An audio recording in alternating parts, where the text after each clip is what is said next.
नमस्कार मित्रांनो, वंदे मातरम. वास्तवावर बोलू काहीतरी या माझ्या शृंखलेमध्ये पुन्हा एकदा आपलं स्वागत.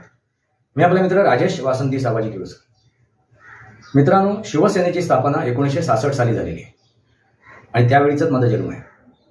त्या शिवसेनेला मी जवळून बघितलं आहे. इयत्ता 5वी पासून मी या शिवसेनेचा कार्यकर्ता म्हणून काम केलेलं आहे. बाळासाहेबांनी दिलेले आदेश आम्ही मानलेले आहेत.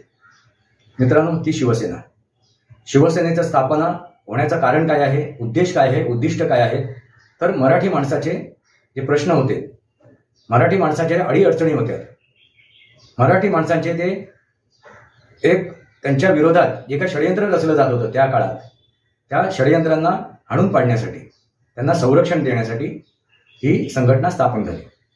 आणि त्या प्रकारे बाळासाहेबांनी ती संघटना हळूहळू पुढे नेली.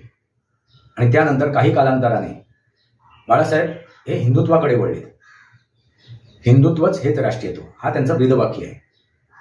मित्रांनो, या संघटनेची स्थापना करण्यापूर्वी ते नाव जे घेतलेलं आहे त्याला शिवसेना, हे नाव कोणाच्या प्रेरणेतून आलेलं आहे, तर छत्रपती शिवाजी महाराजांच्या प्रेरणेतून. आणि हे नाव सुचवलं कोणी, तर त्यांच्या पित्यांनी, बाळासाहेबांच्या पित्यांनी. मित्रांनो, ते नाव सुचवल्यानंतर तेच नाव या संघटनेला दिलं गेलं. प्रबोधनकार ठाकरे म्हणाले की शिवसेना हे नाव दे.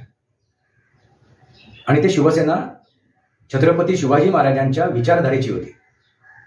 त्या प्रेरणेने ती उभी राहिलेली संघटना होती. म्हणजे या संघटनेमध्ये कोणाची विचारधारा होती, तर छत्रपती शिवाजी महाराजांची. हिंदवी स्वराज्य स्थापन व्हावं हीच श्रीची इच्छा, हे त्यांचं ब्रीदवाक्य आहे, छत्रपती शिवाजी महाराजांचं. आणि तेच ब्रीदवाक्य, हिंदवी स्वराज्य स्थापन व्हावं हीच श्रीची इच्छा, हे ब्रीदवाक्य घेऊन बाळासाहेब ठाकरे पुढे जात होते. त्यांनी ही संघटना फुलवली, या संघटनेचं वटवृक्ष बनवलं. त्यांच्याबरोबर अनेक कार्यकर्ते, नेते या संघटनेमध्ये कार्यरत होते. त्यांचाही त्यांनी मान सन्मान ठेवला.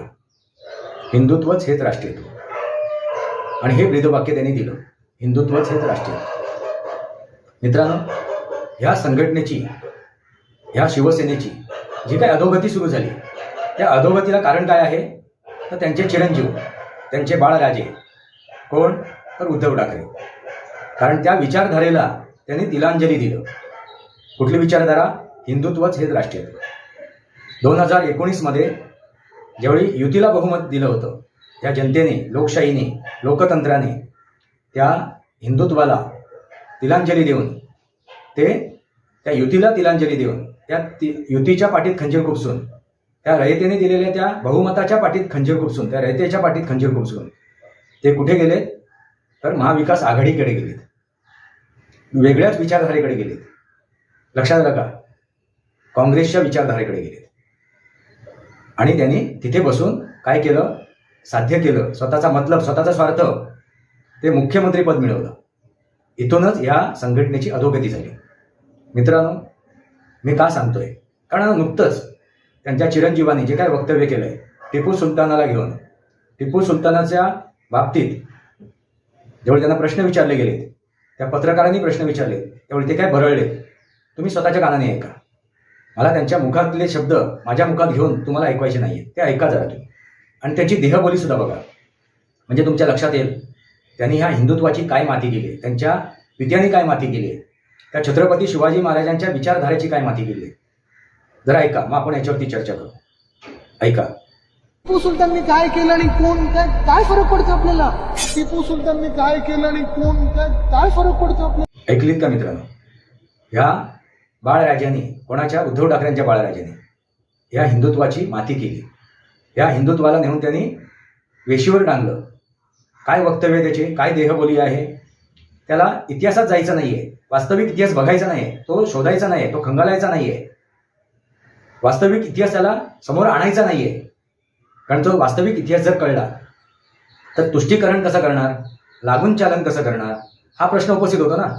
मग हे धर्मनिरपेक्ष कसं होणार, हे सेक्युलर कसे होणार, हा प्रश्न उपस्थित होतो. म्हणून त्यांना तो इतिहास, त्या इतिहासात जायचं नाही, त्या वास्तविक इतिहासात जायचं नाही, जे वास्तव त्या इतिहासामध्ये घडलं ते. मित्रांनो, मी दोष ह्या आदित्य ठाकरेला देत नाहीये. दोष आहे ना 100% आदित्याचा नाहीये, 50% हा कोणाचा आहे, तर त्याच्या आई वडिलांचा आहे, असं मी का म्हणतोय. कारण उद्धव ठाकरेंनी आपल्या पित्यांनी, आपल्या आजोबांनी दिलेले संस्कार, संस्कृती ही मातीमोल केली. आणि स्वतःची विचारधारा निर्माण केली, स्वतःची संस्कार आणि संस्कृती तयार केली. कोणाच्या पित्याने कोणी केली? त्या उद्धव ठाकरेंनी आणि त्यांच्या पत्नीने. आणि तेच संस्कार, ती संस्कृती आपल्या त्या लेकाला दिली, त्या आदित्य ठाकरेला दिली. मग 50 वाटा त्यांचा आहे ना, 50% वाटा, 50 खोके एकदम ओके. लक्षात येते का? हे 50 खोके कोणी दिले? या आदित्य ठाकरेला, त्या त्यांच्या पित्याने, उद्धव ठाकरेंनी, त्या रश्मी ठाकरेंनी, त्यांच्या मातेने. मग दोषी ते सुद्धा आहेत. आणि 50% यांनी स्वतःची सद्विवेक बुद्धी गहाण ठेवून हे वक्तव्य केलं आणि त्यांची ती देहबोली होती. म्हणजे 50 खोके एकदम ओके. लक्षात आलं का? एकदम ओके. त्यांना काहीही त्या छत्रपती शिवाजी महाराजांच्या संस्कृतीची, संस्काराची, त्यांच्या त्या जयघोषाशी काही लेणं देणं नाही. आपल्या आजोबांच्या, आपल्या पणजोबांच्या त्या विचारधारेशी काही लेणं देणं नाही. हिंदुत्व हेच राष्ट्रीयत्व याच्याशी काही लेणं देणं नाही. हिंदवी स्वराज्य स्थापन व्हावं ही स्त्रीची इच्छा याच्याशी काही लेणं देणं नाही. त्यांना फक्त आपला स्वार्थ साधायचा. हे षडविकारांनी ग्रस्त आहेत. त्यांना फक्त आपला मतलब साध्य करायचं आहे. त्यांना आपलं राजकीय अस्तित्व टिकवायचं आहे. त्यांना फक्त गलिच्छ राजकारण करायचं आहे. आपल्याला खुर्ची बळकवायची आहे.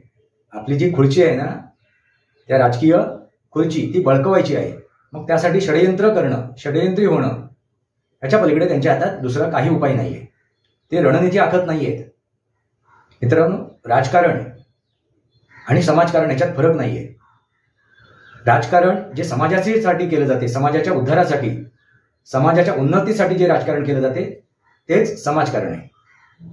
आणि स्वतःसाठी, स्वतःच्या मतलबासाठी, स्वतःच्या हितासाठी जे राजकारण केलं जाते ते हे षडयंत्री राजकारण आहे. मग षडयंत्री राजकारणामध्ये कुठेही रणनीती वापरली जात नाही. हे काय वापरतात? षडयंत्र करतायत.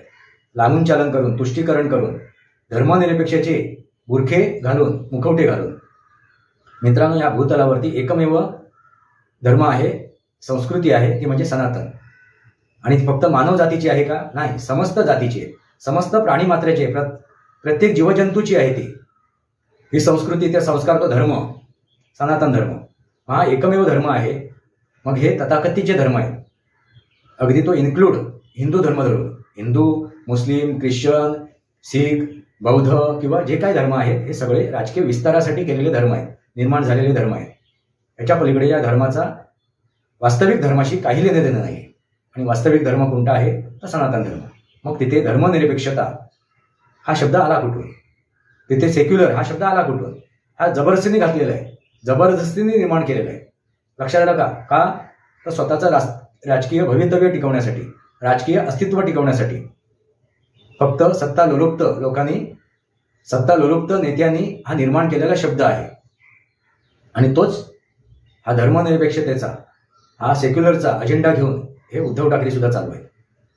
मित्रांनो, हे जे काय टिपू सुलतानाचं गुणगान गात आहेत, काँग्रेसने तर गायलेलंच आहे. त्यांच्या त्या महाराष्ट्राच्या अध्यक्षांनी ते गुणगान गायलेलंच आहे. त्यांनी समकालीन छत्रपती शिवाजी महाराजांच्या बरोबर त्यांनी समकालीन हा उच्चार करून त्यांचं उदत्तीकरण केलेलं आहे. त्यांनी छत्रपती शिवाजी महाराज यांच्याशी तुलना केलेली आहे. म्हणजे किती खालच्या दर्जाचे हे लोक आहेत त्या सत्तेसाठी. आता काँग्रेसकडून आपण ही अपेक्षा करू शकत नाही, कारण ह्या पक्षाची स्थापना ही एका इंग्रजांनी केलेली आहे. मग इंग्रजांचा उद्देश काय होता? तर तथाकथित दोन धर्मांमध्ये विष पेरण्याचा, तथाकथित जाती जमातींमध्ये विष पेरण्याचा, त्यांच्यामध्ये दुही निर्माण करण्याचा आणि राज्य करण्याचा, दोफाड करण्याचा आणि राज्य करण्याचा. लक्षात आलं का? एखाद्याचं तुष्टीकरण करण्याचा आणि राज्य करण्याचा, हाच त्या इंग्रजांचा, त्या आक्रांतांचा उद्देश आणि उद्दिष्ट होती. आणि या विचारधारेने निर्माण केलेला हा पक्ष, ही संघटना, मग त्याची विचारधारा काय असणार? तीच असणार ना मित्रांनो. मग आपण त्या काँग्रेसच्या ज्या नेत्यांकडून, त्यांच्या प्रवक्त्यांकडून, त्यांच्या चाटुकार पत्रकारांकडून, त्यांच्या कार्यकर्त्यांकडून, त्यांच्या समर्थकांकडून आपण ही अपेक्षा करूच शकत नाही. मग ही अपेक्षा आपण त्या बाळासाहेब ठाकरेंच्या, त्या प्रबोधनकार ठाकरेंच्या पिढीकडून करू शकतो. पण ती पिढी आता बाळासाहेबांची, प्रबोधनकारांची राहिली आहे का? नाही राहिली मित्रांनो. त्यांनी ती विचारधारा कधी सोडली आहे? ती वेशीवर नेऊन टांगली आहे, ती मातीमोल केलेली आहे. ते संस्कार, संस्कृती धुळीस मिळवली आहे. हिंदुत्वच हेच राष्ट्रीयत्व हे धुळीस मिळवलं आहे. आमचं हिंदुत्व वेगळं आहे. आता तुमचं हिंदुत्व वेगळंच असणार हो, कारण तुम्ही काय झाले? सुनता करून घेतली. तुमचं हिंदुत्व वेगळंच असणार आहे, कारण तुमचे दैवत आता टिपू सुलतान झालेले आहे. तुमचं दैवत आता कोण झालंय? औरंगजेब झालेलं आहे. ते उद्धव ठाकरे येऊन बोलतात, काय मुस्लिम हिंदू मुसलमान करतात, काय करतात, अरे काय करतात हे आपल्या वडिलांना विचारा ना, तुम्ही हे का केलं म्हणून. हिंदू मुसलमान हे तुम्ही का केलं, हे प्रश्न तुम्ही तुमच्या वडिलांना विचारा, म्हणजे तुम्हाला उत्तरं मिळतील. शरम वाटायला पाहिजे ह्या उद्धव ठाकरेंना, त्यांच्या त्या चिरंजीवांना, त्यांच्या त्या समर्थकांना, त्यांच्या त्या चाहत्यांना उद्धव ठाकरेंच्या शरम वाटायला पाहिजे. शिवसेना उद्धव बाळासाहेब ठाकरे ह्या पक्षाचं नाव हे आहे. आता त्यांना शिवसेना ह्या मूळ संघटनेमधून बेदखल केलेलं आहे, त्यांची हकालपट्टी झालेली आहे, पण तरी सुद्धा त्यांनी ते शिवसेना हे नाव लावलं आहे.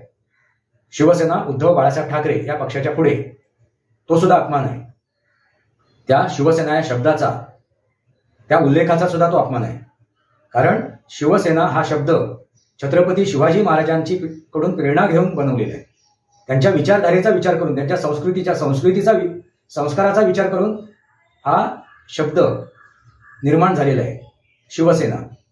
मग या शिवसेना ह्या शब्दाचा, त्या नावाचा उल्लेख ह्या उद्धव ठाकरेंनी करू नये.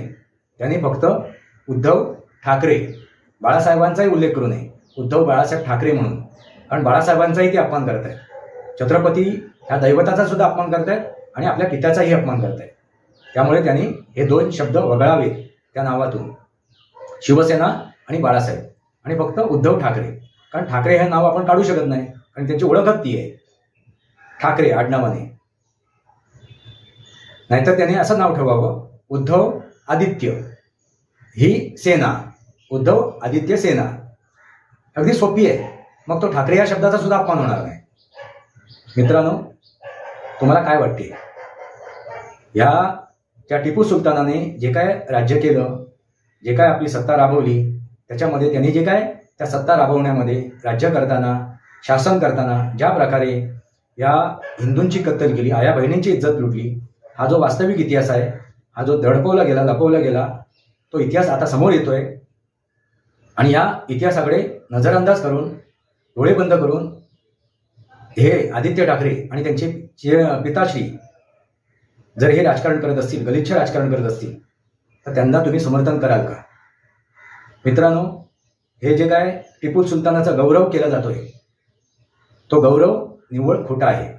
ह्या टिपू सुलतानाने इंग्रजांच्या विरोधात जो लढा पुकारला, त्याच्या मागे स्वतःचं राजकीय अस्तित्व टिकवण्यासाठी, सत्ता टिकवण्यासाठी, ह्याच्या पलीकडे त्याचा उद्देश कोणताच नव्हता.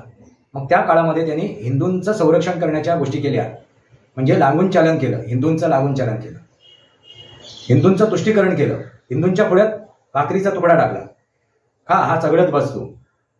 मग त्यावेळी त्यांनी त्या मंदिरांबद्दल जे काही काम केलं असेल, ते फक्त आपली सत्ता टिकवण्यासाठी, कारण हिंदूंचं समर्थन मिळवण्यासाठी. हिंदू जर आपल्यासोबत आले आणि हिंदू आणि मुसलमान एकत्र लढलेत, तर आपण त्या इंग्रजांचा विनाश करू शकतो. आणि इंग्रज ज्यावेळी या धर्तीवरून जातील, नायनाट होईल, नामशेष होतील, नंतर परत आपण हिंदूंकडे बघू, मग तोपर्यंत हिंदूंचा वापर करून घेऊ. हाच त्यांचा उद्देश होता, हाच त्या टिपू सुलतानाचा उद्देश होता, आपलं राजकीय अस्तित्व टिकवण्यासाठी, आपलं राजकीय प्राबल्यता टिकवण्यासाठी. बाकी त्यांनी हिंदूंचं भलामण नाही केलेलं आहे. हिंदुत्वासाठी ते लढलेले नाही, या राष्ट्रासाठी लढले नाही, या देशासाठी लढलेला नाही. तो लढला कशासाठी? तर स्वतःचं अस्तित्व टिकवण्यासाठी. हे वास्तव आहे, हे सत्य आहे.